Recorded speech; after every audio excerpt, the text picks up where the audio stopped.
Bonsoir et merci de votre fidélité. À niveau d'info pipeline Bénin-Niger, au Bénin, 5 ressortissants nigériens ont été arrêtés au terminal de Sémékodi et traduits devant un tribunal. Mamadou Diouf, bonsoir et bienvenue. Merci. Bonsoir Charlotte.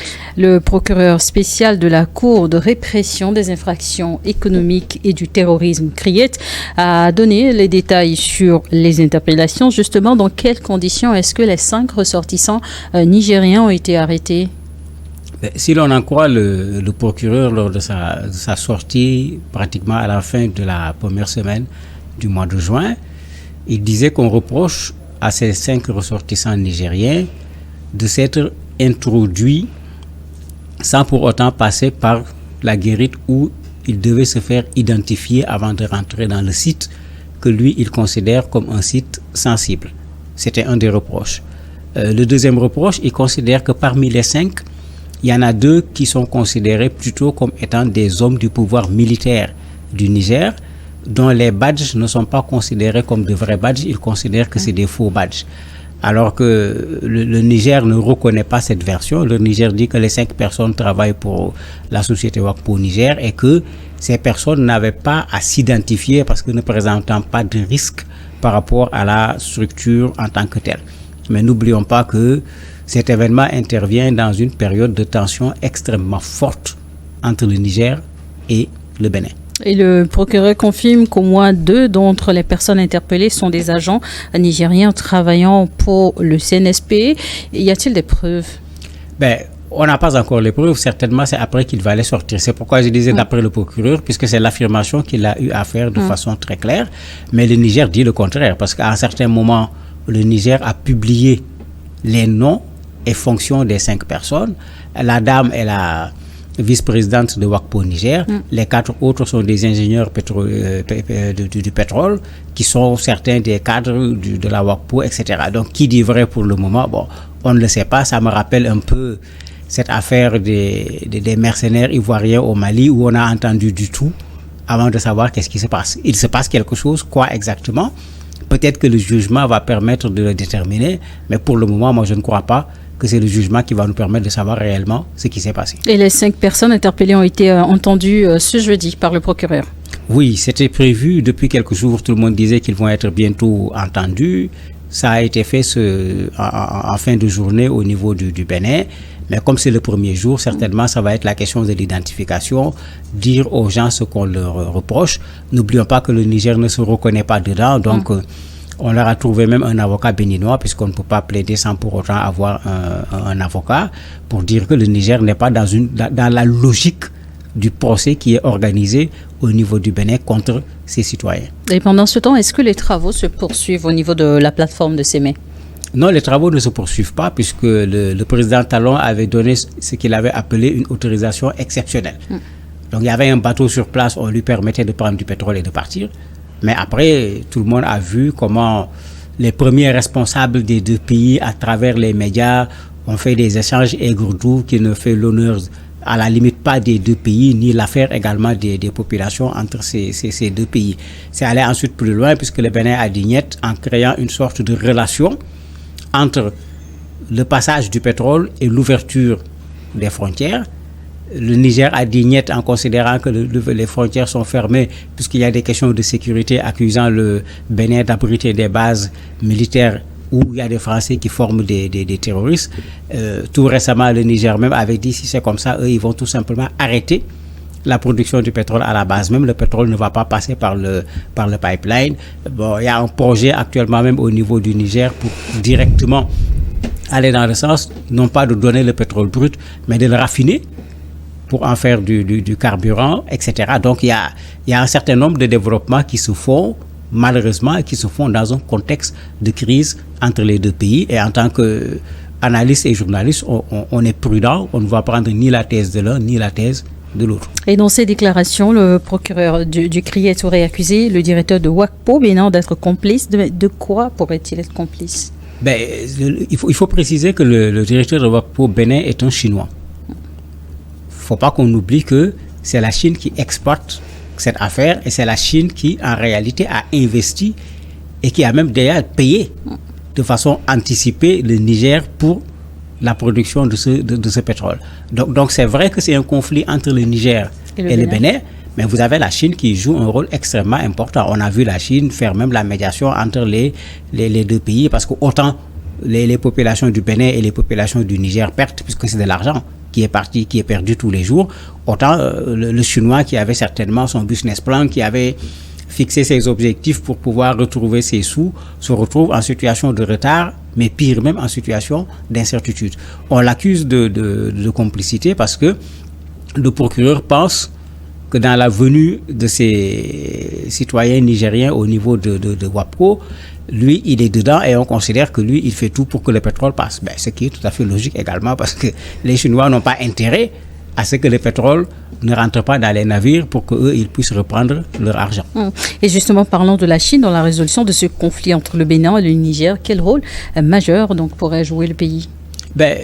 Sur le côté pipeline, ils peuvent jouer un rôle, puisqu'ils sont partie prenante dans ce projet, en bonne et due forme. Mais sur le conflit Bénin-Niger, concernant l'ouverture ou pas de la frontière, concernant les accusations de formation de terroristes, sauf une action diplomatique. Justement, vu ces conditions, on se demande est-ce que ces tensions entre les deux pays ne vont pas au-delà d'une crise autour de l'or noir? Mais bien sûr, ça va bien au-delà d'une crise de l'or noir. N'oublions pas que la Russie est en guerre contre l'Ukraine. Mais il y a un oléoduc qui passe par l'Ukraine, qui achemine le gaz, et c'est du gaz russe, et les Ukrainiens sont payés. On a vu la même chose en Libye. Pendant que la Libye était une Libye de l'Ouest, on avait arrêté à un certain moment l'exploitation du pétrole, mais en pleine crise, la Libye de l'Est et la Libye de l'Ouest se sont entendues pour qu'on reprenne l'exploitation et l'acheminement du pétrole, et ils se sont entendus sur le partage. Je crois que ici, on est dans de l'économie quand on parle du pétrole. Là-bas, on a des difficultés sur le plan diplomatique. On doit pouvoir régler la question économique en relation avec la Chine dont on parlait, qui a une part non négligeable dans cette affaire, mais également aller dans le sens de régler la question diplomatique, parce que je ne vois pas qu'est-ce que le Niger gagne, qu'est-ce que le Bénin gagne. Géographiquement, on dit on ne choisit pas sa géographie. Quel que soit ce qu'ils vont faire, les deux pays vont être frontaliers, mais autant vivre ce qu'on appelle la diplomatie du bon voisinage, au lieu de se faire peur les uns les autres. Et le gouvernement du Niger dénonce fermement les manœuvres des autorités béninoises. Les agents interpellés risquent-ils un procès? On va carrément vers un procès, parce que si le procureur de la Criette a été activé. Ça veut dire qu'on va vers un procès. Et n'oublions pas que la Criette est une cour particulière. Tous ceux qui sont passés par là-bas ont eu des condamnations qui ont été plutôt lourdes. Et après, malgré des médiations politiques, le président béninois a toujours refusé de revenir sur ces condamnations. Mais comme je dis, moi ça me redonne un peu l'épisode des mercenaires ivoiriens au niveau du Mali. Et malgré les procès, malgré les condamnations, c'est clair que la chose va finir par la négociation et par la diplomatie. Maintenant, c'est là où on doit faire preuve de hauteur quand même, et de commencer par la négociation au lieu de passer par ces détours qui vont laisser des traces dans les relations entre des personnes, qui vont laisser des traces dans les relations entre les deux pays, alors qu'on aurait pu s'en passer. Ça, c'est un incident qu'on aurait pu régler très rapidement par la négociation, malgré le contexte de crise entre les deux pays. Et à Niamey, la transition va marquer ces 12 premiers mois en juillet prochain. Tout à fait. Vous avez une transition particulière ici qui fait 12 mois alors que le cap n'a pas été fixé. La feuille de route n'a pas été déroulée, puisqu'il y a des assises qui étaient attendues, qui n'ont pas encore eu lieu, qui devaient déterminer cette feuille de route et la durée de la transition, dont le chef disait que cette durée ne devrait pas dépasser 5 ans. Mais bon, on est un peu habitué à cette stratégie, si je peux le dire, des militaires, de gagner du temps dans les transitions. Tous l'ont fait, je ne vois pas qui parmi eux ne l'a pas fait. Mais donc, est-ce que finalement, les assises auront lieu comme chez les voisins, au Burkina et au Mali? En principe, puisqu'ils ont pris le pouvoir sans aucune légitimité, c'est ça le coup d'État, les assises sont souvent un espace par lequel on passe pour avoir une certaine légitimité d'un point de vue officiel. Parce que le soutien de la population dans la rue n'est pas une légitimité. Sinon, si quelqu'un organise une marche, il a immédiatement une légitimité. Ce n'est pas du tout de la légitimité. C'est pourquoi les gens ont souvent prouvé ce système de passer par des assises organisées où on considère que toutes les populations ont été réunies, bien que ce n'est souvent pas du tout le cas, pour pouvoir se donner une certaine légitimité. Et toujours à Niamey, l'entreprise Orano fait un pas vers l'exploitation d'un important gisement d'uranium. Oui, ce jugement avait été laissé un peu à l'abandon parce qu'à un certain moment, les prix sur le marché n'étaient pas intéressants et les autorités nigériennes ont demandé à tous qui avaient des mines à exploiter de se décider soit à les exploiter en donnant un deadline. Si vous ne l'exploitez pas, mais on vous laisse tomber et on va chercher d'autres partenaires qui sont intéressés par l'exploitation de cette mine. Ici, c'est la France que ça concerne et la France est sur le pied de reprendre l'exploitation de l'uranium au niveau de cette mine. Et Niamey ne sera pas à sa première expérience avec une entreprise française. Mais tout à fait. L'uranium du Niger, pendant fort longtemps, a été exploité par une entreprise française, mais aujourd'hui, les Français ne sont pas les seuls sur les champs miniers en termes d'uranium au niveau du Niger. Il y a d'autres qui sont là sur le terrain qui sont également intéressés par l'uranium du Niger. Et vu la politique de refondation, dans quelles conditions est-ce que ces nouveaux projets d'exploitation vont se faire pour justement garantir ce partenariat gagnant-gagnant qu'exigent désormais les autorités du Niger? Mais très certainement, ça va se faire dans le cadre de renégociation des accords. Il ne faut pas oublier que cela a déjà été fait. Donc là, il y aurait un changement. Il y aura très certainement un changement, puisqu'il y en a déjà eu avec l'ancien président du Niger qui avait regardé la situation et avait dit que ce n'était pas normal. Il y a quelque chose qui avait été fait. Certainement, il y a encore de l'espace pour faire encore quelque chose dans l'intérêt du peuple nigérien, parce que ce n'est pas par rapport à l'uranium de façon générale. Sur toutes nos matières premières, nous avons des accords, j'allais dire, léoniens où nous sommes perdants de fait. Ça s'explique également par le fait que le plus souvent, dans la recherche du minerai, dans l'investissement, dans la technologie, dans les compétences humaines, nous n'avons souvent pas ce qu'il faut. Bon, quand ils amènent tout ça, c'est comme si c'est eux qui sont majoritaires dans le côté financier, c'est eux qui amènent le côté technique, c'est eux qui amènent les compétences. Ça fait qu'après, en termes d'exploitation, nous recevons des pourcentages, nous recevons des portions.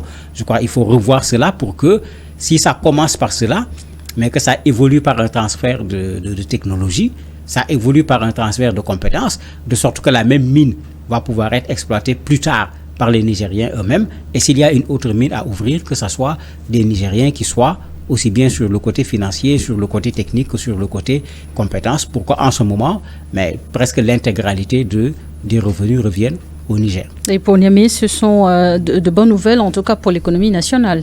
Oui, c'est de très bonnes nouvelles, puisque il ne faut pas qu'on oublie que ce pays a besoin de ses ressources pour pouvoir prendre en charge les besoins de sa population. C'est pourquoi ils ont donné des deadlines. C'est-à-dire soit vous exploitez, mais soit ça ne vous intéresse pas. Mais quand ça ne vous intéresse pas, il y a d'autres qui sont intéressés par un partenariat sur l'uranium. On laisse tomber pour vous et puis on prend avec d'autres.